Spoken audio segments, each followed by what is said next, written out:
Hey guys, what's up? It's Chase Thompson here from the Note MBA podcast. On this week's episode, we talk with my man Adam Adams of AJA Realty Investments. He basically breaks down for you how an engineer would tackle the note business. Not only do we talk about how he breaks down his day-to-day, his to-do list, his favorite app for getting things done, but he also talks about how he created a database to handle due diligence with notes, and he also gives a ton of really awesome gives for resources out in the Midwest, attorneys, real estate agents, things like that. Oh, and I believe insurance as well. Anyway, guys, be sure to check out the episode right now.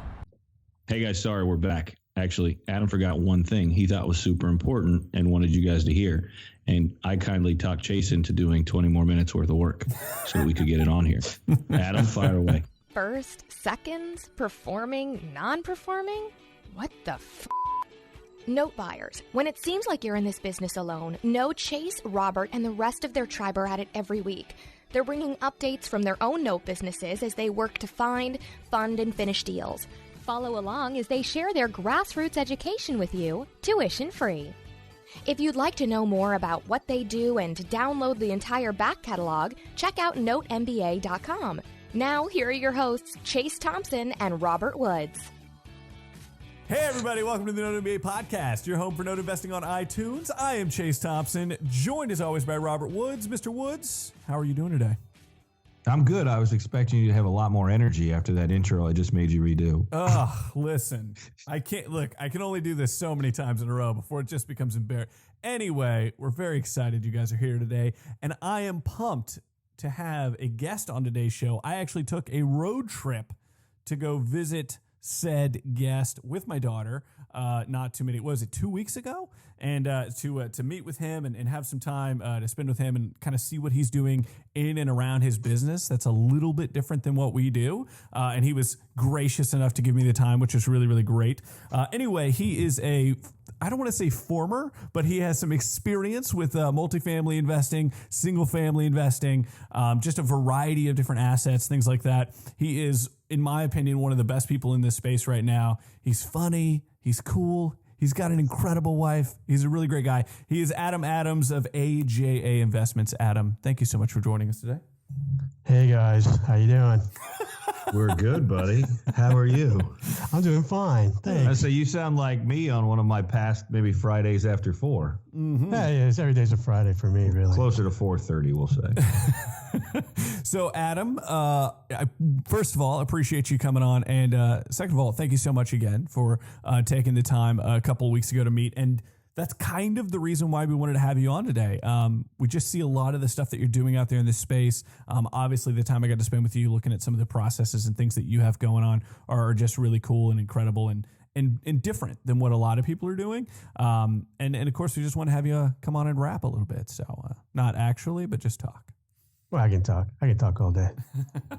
That's what I hear. I hear a lot of people reach out to you with questions and different things like that. And, they're never left hanging, that you're always, kind of available to be able to answer, different questions or help people when you can. It's that whole karma thing. It comes back around to me. So I love it. Mr. Woods, would you like to direct us to stuff? Yeah, I got a question. Adam, you get your goals for 2017 written down? I've had my goals for like the last 4 or 5 years. I know, and I love it. So that's just reinforcing. See what kind of great people we have in our network. He's already got his goals down. He's pumped. Chase was telling me when he came to visit you guys that you've got set up that I would say is next level. You want to tell us just kind of about your background in technology, what you built out? You don't have to give away the golden goose or the golden egg laying goose. Yeah, that's what it is. But I would love to kind of hear about it and give a better example because I just got off the phone with Jeff Conway at Skyline Investments who wanted some help the other day and just sent me a tape of assets. And I was like, did you run these through your ROI calculator? And his response was, I don't have one. And I was like, well, why would I open your email and take a look at it? So him and Josh are currently building an ROI calculator over in Spring Hill today. And I heard you've got a good one. Yeah, I started off with a simple one using Excel. And then that grew into a more complex one that would have take all the data and pump it into a pro forma so I could just send it off to investors. And then that grew into a multi-asset analysis so I could purchase pools at a time. And that grew into a database. I mean, my background is a database developer, and I would always do the back-end stuff for reporting for the execs and stuff.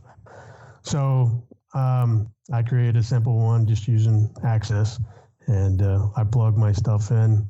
I can usually import through Excel, and then it'll pump out the pro formas and all the calculations I need. And like one of the downsides I had with using Excel is I'd be on my, fifth sheet doing an asset, and I'm like, oh, I need to tweak this calculation a little bit. Of course, now I have a different ROI calculator than the other four, but using the database, if I do a tweak, it tweaks everything all at once.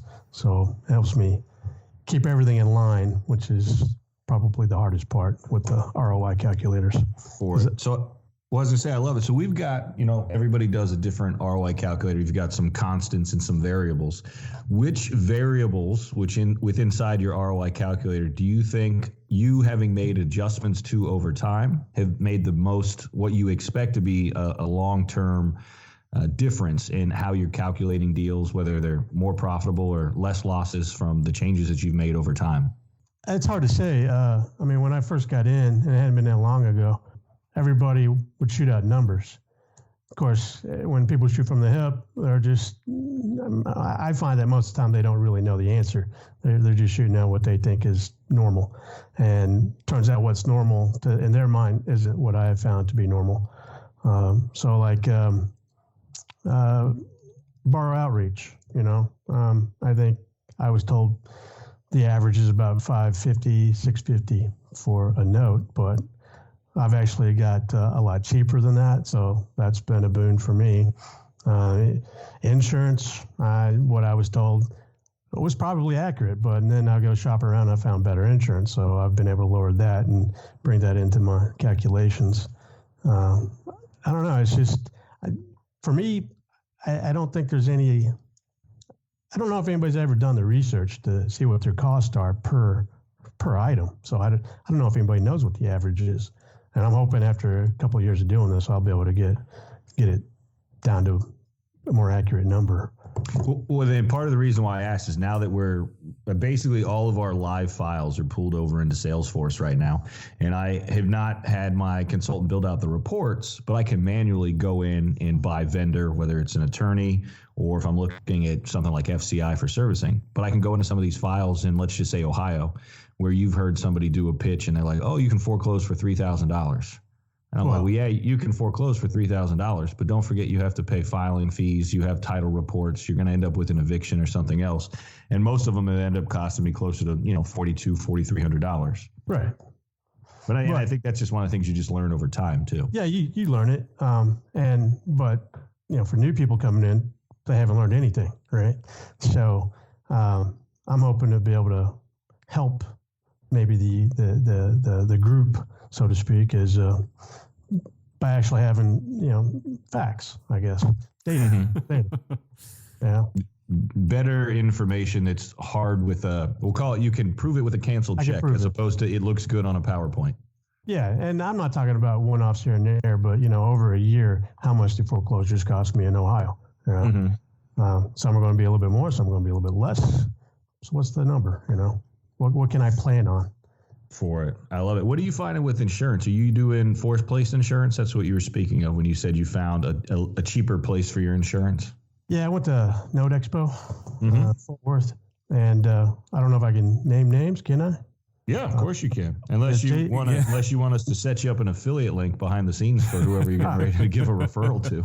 No, it was JB Lloyd and Associates. They were there, and one-off properties. They're probably the same as everybody else, but they have another program for pools, and so I'm paying. And this is my quote. I don't know if everybody's going to the same quote. Depends on where you are, but all my stuff's in the Midwest, so I don't have any hurricanes. So I'm paying 1% premiums per year, but I declare what my values are. So other people are paying for replacement cost or actual cash value for like $50 a foot. I'm paying for my note value. What I put into it, that's my insured amount. So it might be $100,000 property, it might be $40,000 note, and I paid $55,000 for it. Well, I'll insure for $55,000, which means I'm paying $550 a year. So that's not too bad. But so I got two questions with that on there for you, and one is a challenge and one's just kind of a question. I'm using REI Guard, I'm using it through Affinity, and we do the replacement cost, actual cash value. Yeah. The one question I would have, the 1% premium, does that cover any theft or vandalism? Yep. It covers vandalism. It's a $1,000 deductible instead of $500. And I was at REI Guard and I was using the actual cash value. And, but they, I'd have to get a policy and then I have to get a co-insurance policy to make sure I was covered. And, now this is just straight and simple. I don't have to fill out paperwork to get a quote. I get online, it takes me 2 minutes to get a property insured, and I know what I'm paying before I even buy it. Mm-hmm. So, Valuable. So the only question I was going to have with that, so you just ran through kind of a hypothetical, and I don't know the first number you said of underlying value, but let's say you paid $55,000. Have you thought about insuring it for slightly more to show that you're going to make up for any holding costs or anything else, as opposed to just the acquisition price? I insure for the note price and the workout cost. Okay, perfect, cool. Yeah, I was just curious about that. But that's the thing. I can insure for whatever I want it to be insured for. I declare that number. Interesting. Okay. Wow. So that's definitely, I haven't looked at anything else like that. So that's a good asset for us to look into. Yeah, for sure. Ask for Beth, and I'm not going to try to pronounce her last name. It's a Cajun name. So okay, we'll have it in the show notes. We'll have it in the show notes. Send it over to us, Adam. We'll have it so that way they can reach out. Yeah, they're out of Dallas, and I just started using them last month, and I'm it's a lot of fun just to be able to put a policy on. So okay. Well, and here's another great thing you said that you brought out. You're in Dallas, and we had talked about Ohio. I know you're buying outside of Dallas. Can you talk a little bit to when you first got into the note space? I mean, a new investor, getting comfortable, or what allowed you to get comfortable to invest outside of your backyard? Because you're in Texas. Everybody would love to get non-performing notes in Texas. They sell at a premium. They sell quick. But you're buying outside of the state. What got you comfortable and ready to do that? I think that's a roadblock for a lot of people. A good realtor. And once you find one, I mean, they're a gold mine, like the first one I found was up in the Cleveland, Akron area. And, man, she invests in HUD homes. She does HUD flips. So she knows what I'm doing, She knows the type of properties I'm buying and, the exit strategies. And she's actually my JV on a deal or two up there now. Ooh. Yeah. Awesome. I like that. So how did you go about finding her? I mean, did you just interview some people? Did you talk to another contact? I got lucky. I wrote to one realtor and they referred me to her, and of course, once you get referred, it's a whole commission thing, so I don't even know if they knew each other, but she sent me like 12 different referrals across the state, and this one, she just panned out and she's great. And then I just stumbled on her, and you just pick up the phone, you call, you have conversations. And I've tried to get into Detroit, and I don't know how many people I've talked to. I cannot find anybody I'm happy with in Detroit. But, define not happy. What, like they're not being punctual with phone calls, not knowing the market. Like what, you know what I mean? Like in a granular sense, what is it you're really after? I don't want someone that just does MLS listings because they don't get it. I want someone that has rental properties. I want someone that understands, what a $50,000 property is actually worth.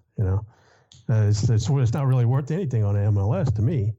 But if I can turn it into a turnkey rental, or create another note or something, it's worth it now. The ones I usually find, they want that $150,000, $200,000 listing, and that just doesn't work. Oh yeah, I mean, well, they're retail realtors, which nothing wrong with that. It's just that's not the realtor for our business. You're not going to do construction work out of a smart car. Yeah.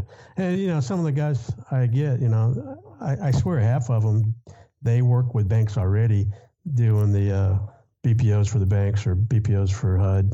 They know what to take pictures of. They know what to look for, and that makes it easy for me.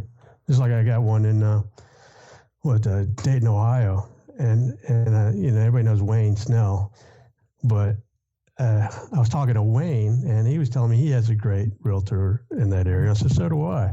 And he tells me her name and says, oh, that's mine. So she's very secretive. She doesn't tell anybody that, I don't recommend, I'm not going to say I don't recommend her. I don't put her name out there. She doesn't really like too many clients, so to speak. She's an investor. She's got her own thing going.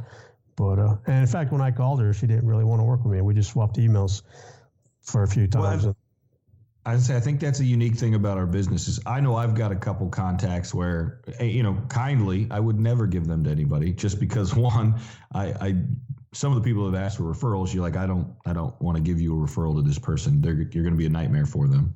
And then they're going to call me and be like, why did you refer this person to me? Yeah. That's pretty accurate. Wayne Snell, by the way, a Note MBA interview alum, episode 95, I think, roundabouts there. So I'm pretty pumped that you guys are connected up there. Can you speak to that at all? I mean, obviously y'all are both in the same neck of the woods. How helpful has that been, being around a decent number of other Note investors, other investors that are really kind of keyed in on a similar market that you're looking at as well? No, it's been great. Wayne's always there to help me out, and we all hang out with Kimberly Fawcett as well. I mean, we go to dinner once a month, all of us, just hang out, and talk gossip, I guess. Man, no one's invited me to that dinner. I'd fly to Dallas for that. What is you that?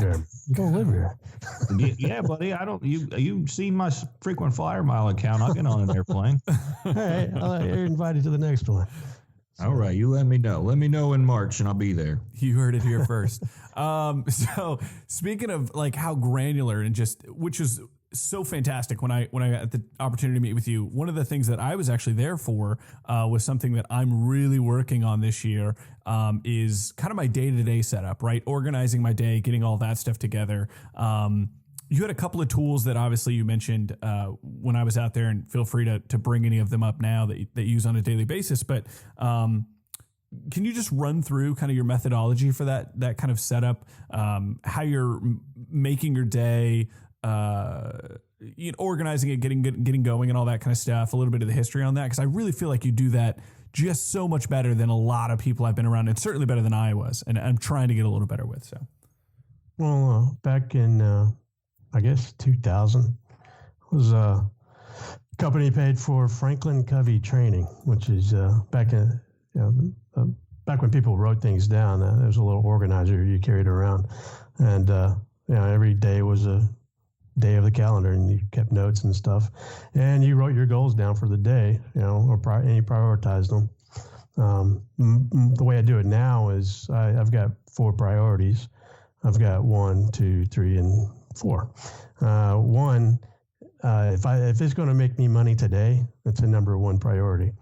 If it's going to make me money eventually, it's a number 2 priority. Things I got to do around the house, they're going to be number 3 and number 4.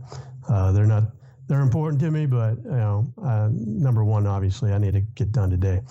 But I used to use Microsoft Outlook, but then when I started getting over to the cloud and stuff and getting off of Microsoft, I switched over to Remember the Milk.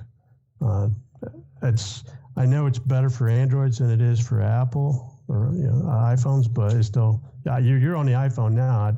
Maybe you can address how well it works or not. Yeah, but for sure. On the Android, you saw mine. I had widgets, and so I had a widget for today, and what needs to be done. I had a widget for my goals for the year.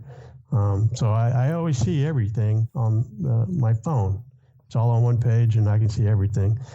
And it helps me.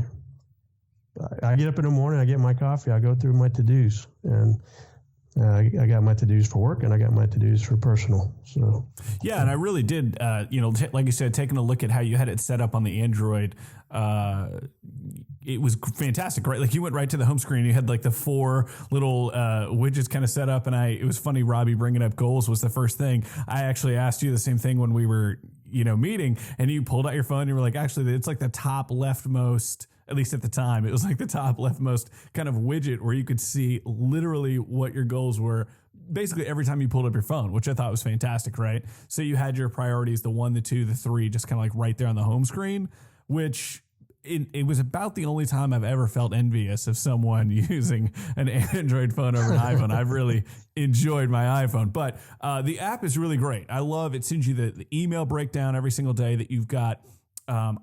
As far as I can tell, now I might be wrong, you might be a little bit more advanced in it, but if you set, say, reoccurring stuff or things that you've set for, if you jump into the app and you set up a to-do for tomorrow, that type of stuff, it'll send you an email in the morning as well. So like, not only do you have to bring up the app, but you can also get basically almost a daily digest of your already planned out stuff that needs to get done, right? Like I need to call this servicer, I need to get this, payoff statement out, and all whatever these things are, you can kind of preset all of that, and it sends you that email digest. It's kind of like it's almost VA-ish in that way, right? Because it just kind of like has your schedule kind of set. So that has been just fantastic for me thus far. I've really, really, really enjoyed that. Yeah, I've been using this thing for like 5 years now, 6 years. Mm-hmm.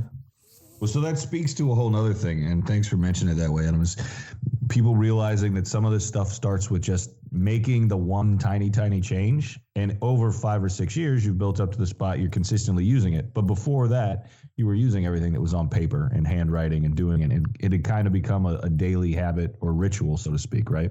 Yeah, it was, and I remember it's like a test, and I don't know how many people were in my class, quite a large group, but she told us on this day, send me an email and I'll send you a book, and it was like 6 months out, and I did it, and then that day came and I sent her an email and I got my book, and then a month later she told me I was the only one that actually sent the email, and it does take a while to make a habit, and most people after a week or two they quit. It's kind of like dieting, it's not easy, but just gotta keep doing it, and then it becomes part of your life, and then you don't know how you're going to live without it. So like I don't know how I could go on without having these checklists anymore.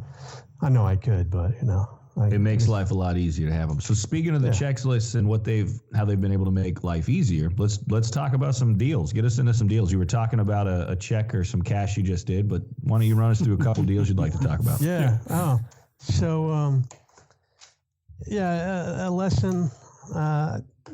Due diligence, and I always, I got my little checklist for each property, and as time goes on, my due diligence checklist gets longer and longer. And one of the things I started doing in December was calling code compliance before I bought the properties. Anyway, the property we're talking about, I actually bought, I think, in either November or October. So it was before I was calling these code compliance people.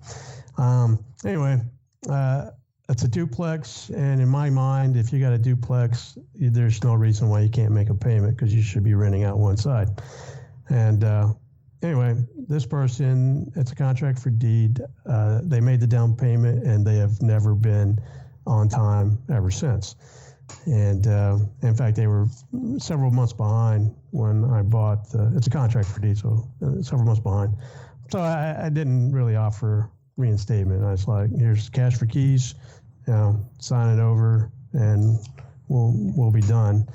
And I sent the release of contract to her, and when she signed it, I'll pay her $1,000. She took that release of contract to code compliance to tell them that she's done with this property, take her name off of all the violations, which I had no idea about at the time. So code compliance called me, and now I have learned that this duplex has to be reverted back to a single family, and a bubble busted on that one. So, but how's that going to affect the numbers on your deal? Have you reworked it yet? No, I don't know yet. We're waiting until we get inside. The garage that the borrowers built and didn't finish has to come down because it's unsafe. And at first I thought that's great, because it's probably cheaper just to tear it down and tow it off instead of finishing it. But now that's a single family, it requires a garage. So I have to tear it down and I have to build a new one. The good news is that it's already been rewired for single family electrically, and the gas has already been fixed. So there's some big issues I don't have to worry about there. So just got water and change out some kitchens, add a door, knock out some walls or something. I don't know.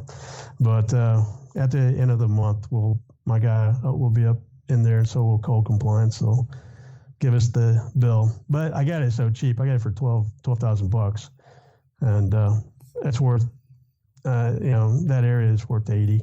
So I still got a lot of room to work and still make money. You tell us about that. You said you spent $1,000 on cash for keys for that one.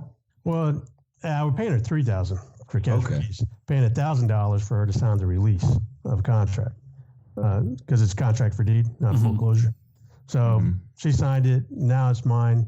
Now I'll give her $2,000 on her way out, as as long as it's cleaned up and stuff. I don't expect it to be pretty inside, but. And then, do you got a ballpark of what you spent on legal to get all the documents put together and everything organized? Yeah, ballpark maybe $200. So. See, perfect. Yeah. Woo. And then let's still under 15, about 15, 16 grand on it. So. Nice, man. So you're saying an ARV around 80. You still haven't been inside of it, so we're not sure what we're going to find out. And I definitely understand that feeling. On the surface, if you look at this deal, what are your thoughts on how you want to exit it? I still want to. Well, I really don't know yet. I mean, my initial plan was rent it or lease it up and then sell it as a turnkey. Now it's going to be a very big single family, so I don't know how well that's going to rent. But if I could still rent it and sell as a turnkey, that'd be great. Otherwise, the guy I got up there, he's real good at rehab, so it might be a listing. Do that and hold back the paper yourself, or you just want to have somebody get traditional financing on it, or you're not sure either way? I'm happy either way. I mean, if I can get bought out whole. I know some people like to carry the note. One thing I learned in apartments is sometimes it's just best to get that capital gain, and then I can go buy, 4 more deals, or I can hold on to it and I can finance it and I'll get a lot of money back, a lot of capital back, and I go get another deal. And then the rest of the money is just coming in, from a stream in the mailbox. But you got to weigh everything differently. But my model is get the property, turn it into a rental, and then sell it as a turnkey. And I've been targeting multifamily, duplexes, triplexes. I've got, I'd say at least half my assets are multifamily. Mm-hmm. When you're talking about, just because everybody's got different numbers, and the thing I love about it is like no one does it wrong. There's some guy out there playing around with mobile homes making 7 figures. What type of yields are you looking to project your turnkey rental projects to investors at? So I'm looking at around 60%. Of course, we'll split that. So I'm looking at 30+% for the investor. Oh, no, I meant if you're going to sell one off as a turnkey rental, like because you're talking about putting a tenant in some of these and then selling the houses as turnkeys, right? Yes. And then let's say I'm the third party guy out in California with tons of money, and you can't find a deal in California for under $1 million. What type of yields are you going to put that turnkey at? I'm looking at the 1% rule. Take the rent, divide by 1%, same as take the rent, multiply by 100. Mm-hmm. So that's the rule of thumb, but somewhere between 1% and 1.5% is what my target is for selling the properties. And I before I knew what that 1% was, I accidentally sold my property in Houston for 1%. I didn't know that's what I was doing, but the rents were $1,000 and I sold it for over $100,000. So, you can't be upset with that. That's good. I sold to a guy in California. I mean, a lot of people in the West, they'll pay that 1%. Keep the ones that are over 2, sell the ones under. Yeah, exactly. That's what we do. Yeah. I mean, that's what I was curious about. I was always wondering what type of yields everybody else is modeling to for that type of project to put somebody else into. Yeah, but Wayne says he's never had an issue getting to 1%, and then Dan Satowski, I mean, he's actually targeting the number less than 1%. It's like 0.0, 0.8% or something like that. But it comes out to like $115 per, or 115 times the rent.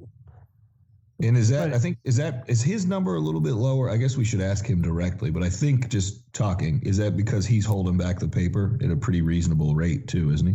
Yeah, he's holding back the paper, but he's also getting better quality properties, whereas I'm messing around with the $50,000-$60,000 properties. He's buying the $150,000 properties. Oh, so that makes perfect sense then. Yeah. I think that, so those are all in line with each other. Perfect. Yeah. So the code of compliance, man, that's a great little nugget, I think, for everybody that's out there. Have you had your home runs or your bunts where you barely got on base yet you want to talk about? This is like the first one I got, and I've been dealing with it today. And it's a contract for deeds, an REO. It was vacant. And I've been Cuyahoga County. Be very careful. And I've got the deeds, I've got the contract, but it's always this little typo or that little typo. Cuyahoga County wants a report on the standing of all parties involved. So I got to get with all the state comptrollers or Secretary of States, because there was a middleman involved as well. So there's 6 parties involved, or 5. And I got to produce all these documents. And today it's like, okay, we think we finally got everything, and we go back and still typo. So well, it could be beyond a nightmare if you're trying to get some work done in a state and they're doing some. I had an issue with power of attorneys, but then they were looking at the title chain, and one of the individuals wasn't registered to do business, or his LLC had fallen out of registration in the state, and that's enough to want to cut your foot off. Yeah, it drives me nuts. But anyway, so that's an issue. I bought it. It's not a big deal. I bought this thing for like $5,500, and I've already got a buyer for $25,000. So I just got to get it filed, and I'll be done with it. and finally be gone and out of it. Yeah. Question on that. Now, you said it was a contract for deed. How was your paperwork on that file? Because I've gotten mixed reviews from everybody. Some people are just getting really clean contract for deed files. Other people are like, oh, it's been 5 months. I still don't know what I need. So I was going to say, I think I heard under you asking that question, Robby, he said messy and then space the worst. Is that accurate? Yeah. I can't tell you how many, we've redone the quit claims 3 times. We've redone, in fact, I just got a new purchase agreement for me to the middleman, because that was the typo today. So I got to get that signed and sent off again. But yeah, it's just been messy. But I bought other contracts for deed. Like Harbor. I've got a lot of clean stuff. Everything I got is like immaculate. Mm-hmm. But it just takes forever to get the stuff from them sometimes. But yeah, they'll have all the powers of attorney, all the deeds are filled out correctly, all the assignments, everything's great. I give it to my lawyer, and he's like, I wish everybody was like this. But now, do you think those are a little bit different because you went direct? No, because even if there was a middleman, I don't think they would have changed their role as far as how they do things. They would have still been the same paperwork. The paperwork I got from the middleman might have been messy, but the paperwork from Harbor to the buyer, I don't think that would have been any different. Now, window rock, that's just driving me nuts. That's what I'm dealing with right now. It's window rock. Mm-hmm. That's messy. So on that same line, and it's kind of it's good because I think it's a necessary evil in this space, and it's not necessarily bad. There's some great middlemen. What is your take on how you've managed working through brokers, whether it's through putting in offers, timing wires? I think that's one of the things people new to the space are extremely challenged by, because everybody does it differently. Some people definitely don't handle it in the most professional or practical sense. And then it's one of those things where you get kind of caught up in it and you're like, why am I dealing with this? I need to go direct. But the time investment to actually develop some of these more direct relationships, it's easier just to deal with the middleman and focus on the deals than developing the relationships. What's your thought on that? find the time, build the relationships. So, but here's the catch. This is why I say that. You have some of the direct relationships. I have direct relationships now. When we got into the space, I was at the mercy of anyone that would sell to us, which, if you think about it, if you haven't really performed in the space, you've got somebody that's going to back your name in an email. A lot of the bigger guys that you're going to go direct to aren't necessarily going to want to deal with some of the investors, especially somebody wanting to do a $12,000 one note, one off purchase. You're going to have to go through a broker. No, I mean, like, John Key, direct source. I work with him all the time. I like John Keith. I like working with John Keith. He's real fast. He's real efficient. So, I mean, it just depends. But some of these other brokers that come to me, they talk the game and then they give me the tape, and I've already got the tape, and I've usually got it from a person higher up the food chain at the organization that I'm buying from. So, I don't know. Sorry, man. I can't really speak too much on that. I've been avoiding the brokers for the most part. Yeah, well, I think that most people try to when at all possible. Yeah. Thompson, what do we got for marketing? Have you looked through? Weren't you guys doing a rundown on some changes that Mr. Adams here made on his website? Yeah. So I guess it kind of continues to speak to the fact as to why I took the time to drive up to to drive up to Dallas with my 5-year-old in the back seat. There's a lot of things that I enjoy about how Adam approaches the business, right? In terms of how the database mindset, kind of that engineer mindset that I just don't necessarily have sometimes towards solving a problem, which is really great to kind of expand and work on your strengths. Totally agree, but it's really interesting to kind of see how he's tackling certain things. And then, on the marketing side, I mean, I had some questions regarding some stuff, and it was all good. And he was, like he said, the karma bit, right? Like, he took the time. We're at his house. It was great. It was a lot of fun. And then he had some questions about his website. Like, it was a Saturday, right? Like, I don't even know if you expected me to get back with you, Adam. Oh, but no, he's, he sends the email on a Saturday, randomly out of nowhere. Hey, can you check out my site? Can you look at some of these things? And I hope that I, jumped into it and gave you some help on it. But he's continuing to, I could be wrong. Correct me if I am, Adam, but he's continuing to attack even things like marketing with that engineer mindset of like, build a thing and then see how it works, right? And then optimize here, kind of like he was talking about with the insurance and, and finding those prices being different in some places for foreclosure or whatever, right? Like, he built the site and then he's coming to somebody who he knows can help, and he's optimize here, and just continue to kind of chip away until you have what is essentially the product you want, right? As opposed to trying to nail it down the first time, right and perfect and never actually shipping.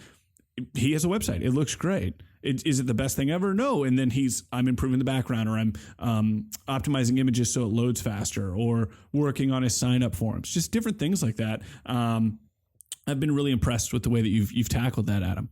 Thanks. One thing I learned with IT, and I can't tell you how often I see this, people get their job for that position and then they stop growing, So a person that gets a job as a database developer when SQL 2005 was the new version, after 10 years, that's still all he knows because he doesn't bother to learn 2007, 2010, 2012. And so certifications, yeah. Yeah, and so they fall behind, and and I treat that with the other stuff. Okay, so I got my website. Well, I'm not trying to program it like it was 1999, or well, I guess they didn't really have it back then, but I'm trying to get the newer stuff. I'm trying to make it more modern, and I'm trying to. Just because I created it 6 months ago doesn't mean I don't need to be looking at it anymore. What else? Sure. Improve it. Well, and I try and approach that with how I used to do IT. I just focus now on this stuff. How can I do better? How can I improve things? And it's that incremental, like 1% a day. You know what I mean? Like type effort. Now, I doubt you're necessarily 1% everything every day, right? Like you mentioned your priorities. But you're also doing a really great job sharing kind of that high quality content on Facebook, LinkedIn, just that almost tortoise and the hare-ish, right? Like I've seen people enter the business that were just trying to run the race like a 100-yard dash, right? And you were definitely doing that methodical marathon style, right? Like I'm going to get my processes down for how I can share it, this potential piece in an email or LinkedIn or Facebook, and then continue that process, right? And then start on the website's built, and then like how can we improve that, like slowly? Okay, now we're like just checking off the boxes and doing it in a much more, like I said, in the best possible way, right? Like obviously I think you know this, but like in the best possible way of that tortoise and the hare, just that methodical, just one more swing of the axe, right? Like, and just continuing to do that, and you're going to follow the tree, right? Like and that is just so fantastic. And watching that happen kind of from the outside has been great. I can sit there and keep sharpening my axe till it's got the perfect edge on it, or I can start hitting on the tree, and I'll sharpen my axe later when it needs it. But no, and I dig it. Is there anywhere or any to kind of bring all of this, not necessarily to a close per se, but in some of those variables you mentioned from the due diligence aspect, some of that 80-20 you were talking about there, has there been, and if you could just highlight a few of them within the business, whatever they might be, whether they fall into that due diligence or deal structure or say the marketing or whatever, what has been some of that 80-20 for you getting into the business, this side looking out, right? Like what are some of those small levers? And again, you don't have to give away any of the secret sauce, but just maybe the concept if necessary. What have been some of those kind of those 20% levers that you've been able to pull that have just either surprised you or you knew exactly what you were getting into, right? And you're just like, yeah, this is where I need to be focusing on. This is doing a really great job, that type of stuff. I don't know. Here's one I wish I knew before I got started, and that was setting up the company. I mean, everybody knows. I hope everybody knows you should be setting up an LLC, but I wish someone told me to set up a holding LLC and funnel the money through the holding LLC to start the operating LLC. Because now I don't have that, and I don't know. I've grown so fast. I wasn't expecting this kind of growth, because I think we've got like $500,000 in assets in just the last 6 months. So. But now I got to somehow get that holding company structured so that I could protect my assets. So that is something I wish someone told me. Jumped in there and why? Why? Yeah. I mean, what about that, right? Like through the genesis of the question on the 80-20, why is that something that is a really powerful thing for people to kind of get either now after the fact or, if they're just getting started? I think it's going to be harder. My idea was just get in there and I'll fix it later if I run into something. Because if I don't start, I'm never going to get started. So this one is going to be a little bit of a problem, just because it's going to involve so many more people. Because now I got to get CPAs involved. I got to try and figure out how to funnel money without getting taxed for it, So that's my issue on that. It's probably not a big deal. I don't know yet. I haven't talked to my accountant yet, but it's on the calendar. You know what I would say on that, Adam? I would say you're definitely not in that boat alone. You've got plenty of people rowing with you. And I think a lot of it is exactly what you said. You want to get started on the business. Setting up 3 companies takes longer than it does to set up one, even though in theory you can really do it at the same time. Yeah. But you also were like, I just want to get started. You maybe... I know I didn't. I would say the same way. I mean, the fact that we have the amount of assets in the couple of the different LLCs now, because I have started shifting assets out of the LLC and making those transitions. But it was an afterthought, to be honest. It came along though. Oh, wow, there's well over 7 figures in this one company. Something needs to happen. It needs to be moved out of the company. Yeah. Which is a good problem, I guess we could say, right? Yeah. So I wish you well with your good problem that you now have to create the holding company to get everything together. I would say the other stuff, you got to get on the phone. You got to go talk to people. You got to build your teams. That's the I guess the most work for me, at least getting started. Because once you have your teams, then that's the first thing I do is go to my teams do I buy this, or how's the legal for this asset and all that other stuff. So yeah, realtors, lawyers, that's really about it though, isn't it? Rehab people, they'll do everything for me, from valuation to property preservation to being doing the rentals to help me sell the turnkey. So that's great. That's what I want. Some of them are like, I'm not going to do that, but here's someone you need to go talk to. And then realtor will help me on the front end with the valuations and stuff, because they know they're familiar with the business, the property management. They used to work for the property management company. So that's been very helpful for me lately, instead of just cold calling realtors.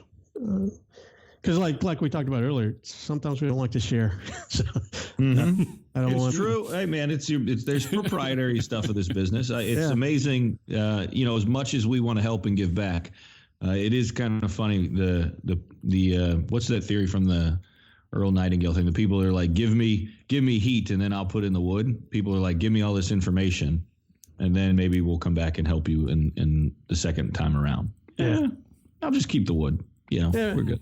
Because honestly, I mean, a lot of people are going to talk about doing this, or they're going to buy one note or two notes, and that's it. Because it doesn't work out for them or something. And I don't really want to be creating a burden for my other team. I don't want them getting 100 comp request for a person that's not going to buy anything. Mm-hmm. So my favorites I don't share. So yeah, I think that's fair. That's business. I think that's beyond appropriate for any of us in anything. Yeah. Actually, I got one thing that we didn't talk about that I know is very active for you guys. Can you talk about your business and growing it and having a supportive spouse and another supportive member to your team, and how that's led to you getting to where you've gotten it, maybe what would more than capable of doing it, but a speed maybe a little quicker than you thought you were originally going to get there with the acquisitions? Yeah, my wife's been great. I mean, she still has a W-2 job. We both work from home. She's got a great job. So she's bringing home the money we live off of. She's bringing home the insurance and other benefits and whatnot. So that's made this possible, really. If she weren't here, this would be a part-time job for me, and it'd definitely be more complicated. But the other things that, I mean, I got to say, I am lucky everything timed out this way, because we did invest in apartments. This year we sold 2, so we have a lot of cash, and I was able to go buy notes. I mean, my model is that we take our cash, we buy the notes, and then we go find our partners. That way I'm not under the gun to try and find money at the last minute. We buy what we have money for, and the investors I guess there's plenty of time to find investors. But yeah, without my wife, she's my boss. She's always asking me if I've done my emails or fixed the website or done my due diligence, so you got an in-house accountability partner. It's good. Yep. Every day. It's definitely valuable. Yeah. Well, gentlemen, Chase, where are we at, buddy? I love it. Yes, she's wonderful. She's amazing. She's a great addition to the team, as is my wife and Robby. You'll get there. I mean, I don't know. You're kind of already there, right? You have a great setup. I'm pretty happy. Orlando. I'm pretty happy. Exactly. I think we're all pretty happy. It's 3 happy gentlemen on this call today. Adam, thank you so much for taking the time. Guys, if you have not already, head on over to ajarealtyinvestments.com. Check out the website, see what he's doing over there, to just kind of get an idea of some of those improvements that we were talking about earlier. This just, puts you under the gun a little bit, Adam, to make sure those things are done. I'm sure they are. Just want to make sure that people are checking you out over there. Be sure to hop on his newsletter, guys. He sends out some regular information that's really great to also be sharing with your audience of investors or whatever it is that you guys might be having. And so thank you very much, everybody, for joining us. If you have not already, head over to iTunes, give us a rating, give us a review, and of course, subscribe. If you would like links to everything that we talked about, including Beth's last name, which we definitely need to get Adam to send over. Head over to notemba.com and check out all the show notes that we have over there. And as always, remember, tell 5 other people this week about the Note MBA podcast. We'll catch you guys next week. Adam, thanks for being with us. And guys, thanks for listening. Thanks. See you at dinner. March, baby. All right, man. Love it.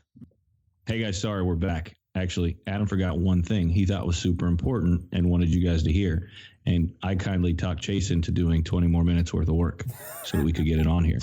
Adam, fire away. I have a great lawyer in the Midwest. His name is Franco Burrell of Sotil and Burrell. And he handles Ohio, Michigan, Indiana, and Kentucky. And he's done nothing but great stuff for me. And I know he works with a lot of other note investors, and great guy. Very cool. We will get all of his information into the show notes for you, and that is a huge share. As we know, we do like to keep some of our best contacts for ourselves. So, Adam, thanks for putting that out there. Chase, thanks for doing a little extra work so everybody at the Note MBA listening crew can have that information this week. We'll catch you guys later.